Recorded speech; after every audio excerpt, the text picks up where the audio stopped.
on, guys? Getting back to you with another upload once again. Using a different camera today to make this video, but wanted to go ahead and just kind of show you guys a quick glimpse of what that great big soaker did to some of the soybeans. As you can see right along here, along this headland right here, the rain just completely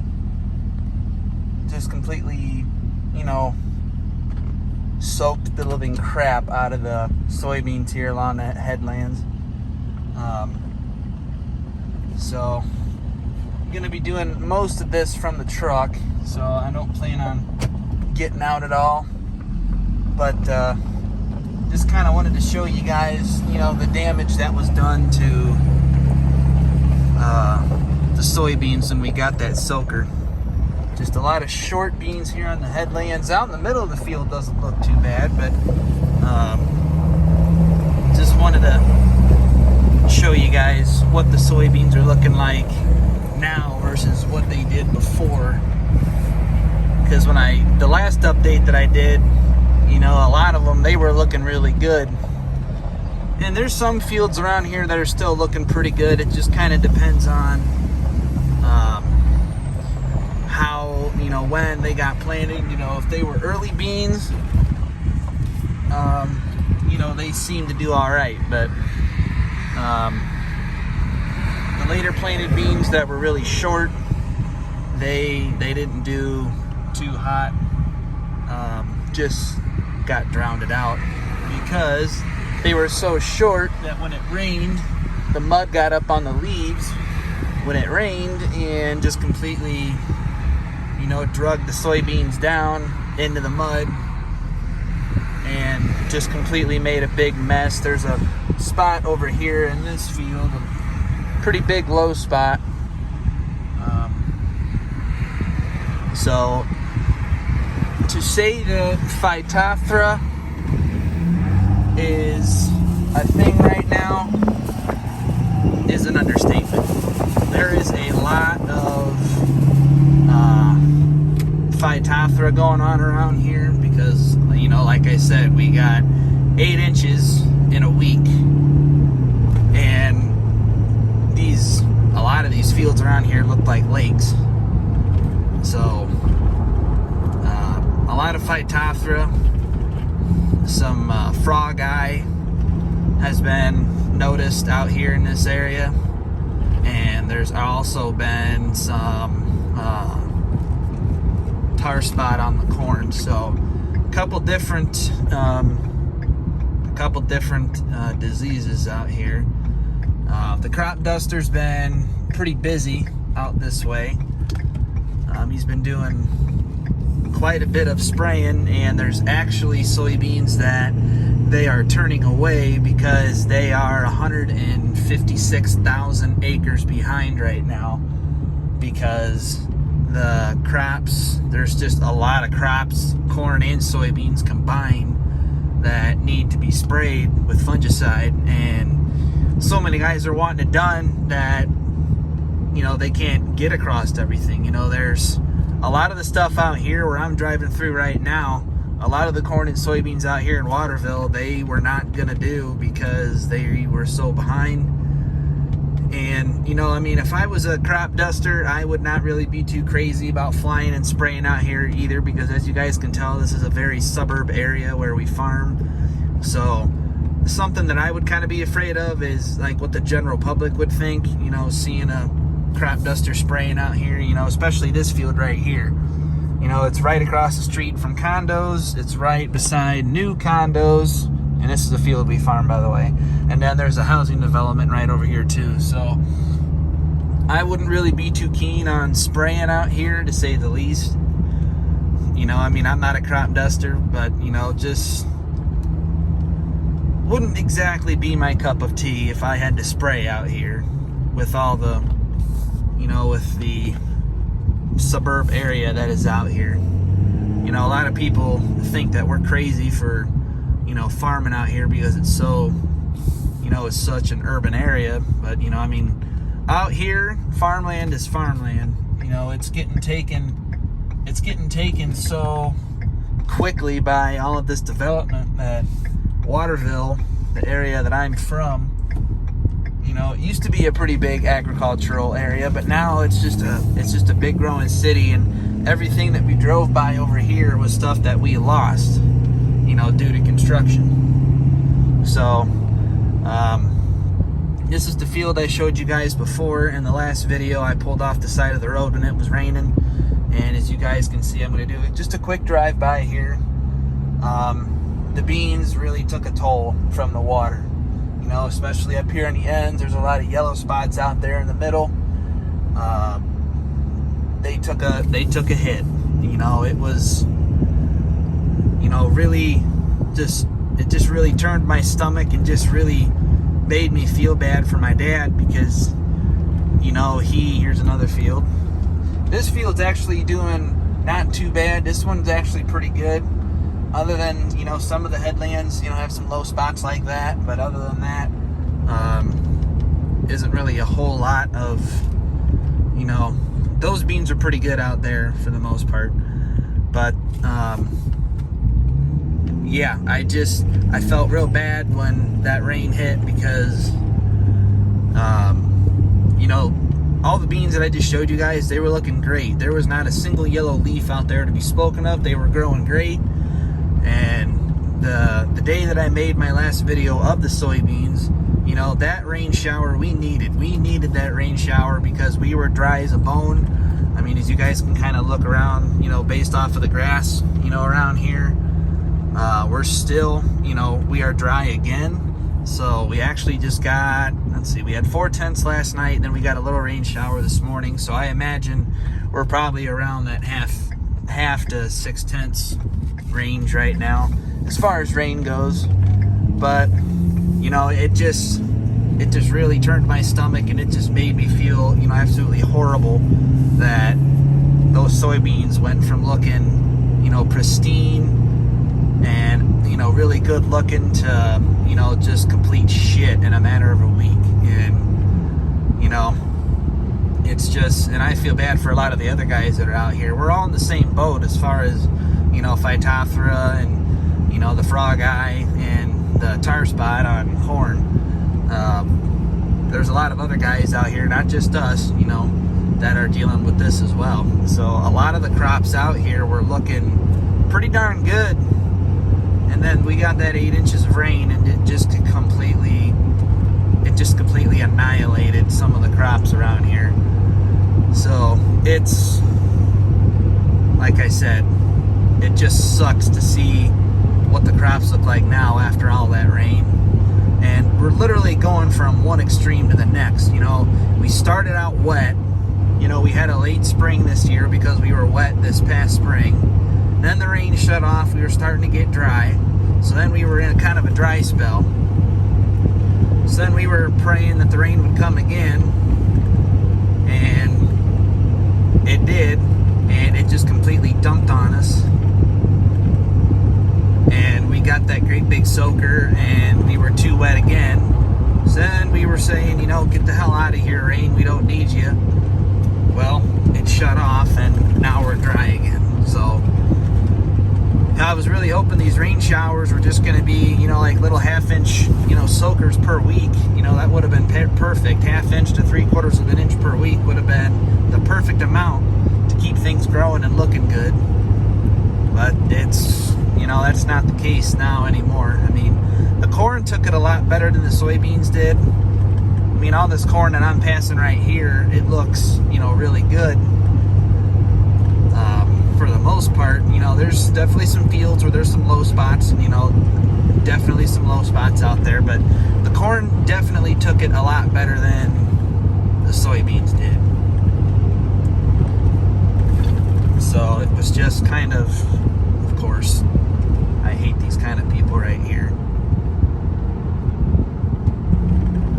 No, we're gonna go for a little drive. I'm not following these people. Go ahead and see what everything looks like out this way. I haven't been out this way since the stuff has gotten planted. I've just been so busy I haven't been able to go out here yet. So we'll go ahead and go for a quick drive here. I'm doing this on my phone instead of my instead of my GoPro. I just forgot to grab it. I finished up early, so I'm literally just doing this off my phone right now instead. So probably going to be a longer video, you know, of me just driving around for the most part. But we're going to go ahead and go out here on a back road that we got some acreage on and go ahead and see how it's doing. Like I said, I haven't been out here since it got planted. So just kind of seems like the entire, you know, it's not just my area, but I know a lot of the guys down south, they've been getting a lot of rain, and then, you know, the guys out west, they've been in a drought for God knows how long. So it's just kind of, everybody's just kind of been fighting the weather. It's not just one particular area, it's everybody fighting weather, whether it's too wet or too dry or something or the other. It just can never be perfect. It can never be, you know, just the perfect, you know, the perfect year for weather. It's either too wet or too dry, and it's really starting to become a hassle and a pain to grow crops anymore, because you never know what to expect. You know, you're afraid to put stuff in the ground because you're afraid it's going to get dumped on with rain and you're going to replant it, or, you know, the ground is dry, so it's like, hell yeah, let's go planting, and then we don't get any rain, and then the stuff don't germinate, and only, you know, parts of it come up. So you're damned if you do, and you're damned if you don't. You know, you get in the field when the conditions are right, and then it doesn't rain, so then you're kind of screwed there, like I just said, as far as germination goes. And if you plant, you know, if you plant a couple days before a rain, you're thinking it's just going to be a little light shower, that'll be perfect to get the seed going. Well, then it ends up turning into a great big soaker. So it's just kind of turned into one of those, as a farmer, you're damned if you do and you're damned if you don't at this point. It's just really starting to get rather challenging to make decisions on what to do anymore. So as you can see out here, a lot of the stuff out here on the sandier soil didn't really get hit as bad. You know, the ground was able to soak up the rain a lot better out here on the sandier soils than, you know, what the stuff up there on the clay that I just showed you guys did.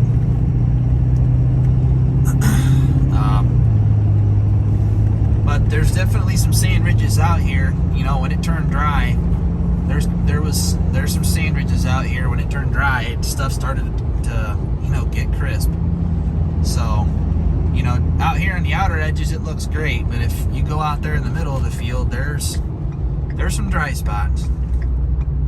But other than that, you know, the other 98% of the field looks pretty darn good. So this is the road that, you know, we got some acreage on. I've made a couple videos out here as well. This farm out here, and then the other farm that my aunt and uncle owns out in Neapolis, is probably three of my favorite fields that I like to farm on. So right up here on the left hand side of the road, folks, is our cornfield we got here. I can go a little bit slower on this road. Nobody can worry about what the heck I'm doing.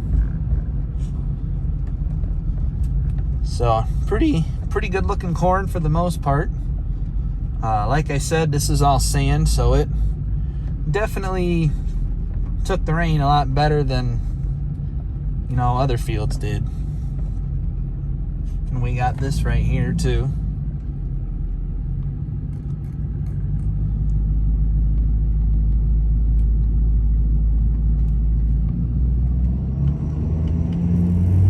Up and around the house here, we got the field planted, and then it comes up here to the road again along these trees.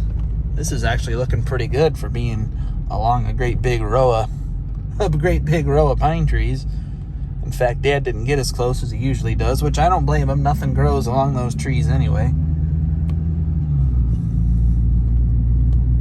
So, got some shorter corn out here by the road.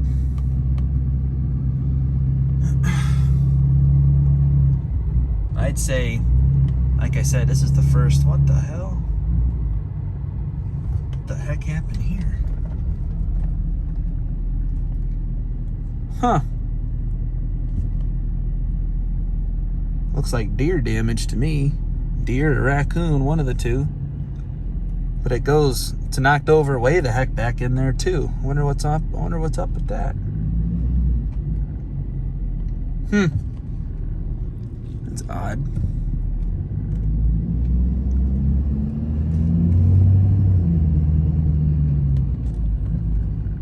Huh, it's right here too.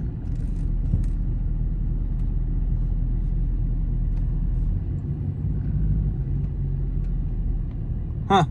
I'm not too sure what the heck that is. What would have caused that to fall over? The only thing I could think of is deer or raccoons knocking over the corn stalks, but huh. Hasn't really been too windy around here either, so not too sure what's going on there. Well, guys, that's pretty much it for the crop update. This was just kind of planning on showing you guys the soybeans there in town, just to kind of show you what the rain did to them, but showed you guys what the corn's looking like right now also. I think we're gonna have a pretty decent harvest. You know, I've definitely seen better crops over the years of, you know, farming with Dad, but I do gotta say that I think we're gonna have some pretty good yields out there, and then there's gonna be other farms out there that are not gonna be, you know, worth a shit at all. But it's gonna be good in places, and it's gonna be good in other places. It's just gonna kind of depend on, you know, what area you're at and when you got the stuff planted. You know, like I said earlier, the beans that got planted early, got them planted real early, you know, they were able to take that real heavy rain pretty good. You know, they didn't get the mud on their leaves, and it didn't get, you know, splashed into the ground, and didn't, you know, get them great big brown spots that we got up there on the heavier dirt out there in the field. You know, so the stuff that got planted early, that stuff, you know, took it a little bit better, because, you know, the beans were tall enough that it was able to tolerate the heavy rain that we got. And then the stuff that got planted later that was real short, it really took a beating. So is this gonna be, you know, the $1 million, you know, harvest season? No. I can tell you right off the bat, no.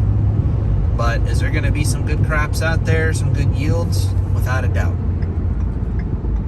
So again, that pretty much does it for this one. Just kind of wanted to show you guys, you know, what the crops looked like and what damage is out there because of the rain.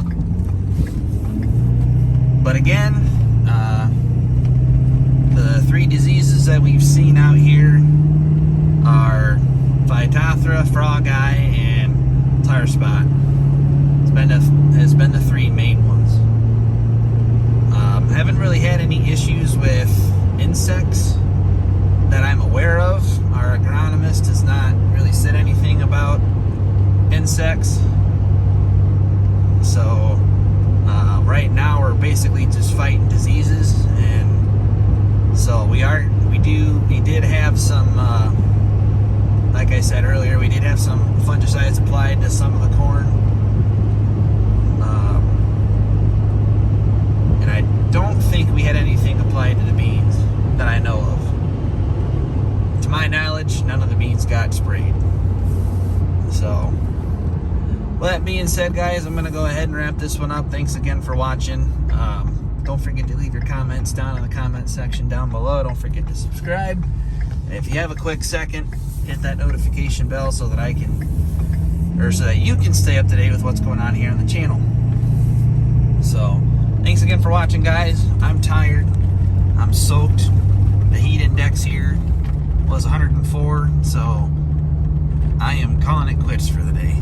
So, we'll see you on the next one, guys. Hope to get another upload out to you guys here very soon, and we'll see you on the next one.